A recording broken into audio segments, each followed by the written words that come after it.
तर hello everyone, तुम्ही बघू शकता आज मी रव्याचे लाडू बनवते. तर सर्व साहित्य मी घेतलंय. याच्यामध्ये पिठी साखर आणि इलायची मी बारीक करून टाकलेली आहे आणि हे तूप आहे, हा रवा आहे, तुम्हाला सगळं. आता मी इकडे पाक करते, पटापट हलवून घेते, भाजून घेते. मला एवढा रवा करायचा आहे.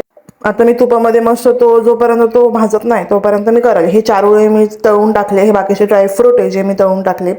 आता हे सर्व मिश्रण मी एकत्र करते. दुधाचा हात मारून मी सगळं मिश्रण एकत्र करते आणि मस्त आता याचे लाडू बांधते मी मस्त. तर मग तुम्ही बघू शकता मी पटापटा लाडू वळून घेते आणि अतिशय सुंदर लाडू येते. एकदम गोल गोल लाडू येत आहे आणि एकदम परफेक्ट आकार येतो, एकदम सुंदर तुम्ही बघू शकता.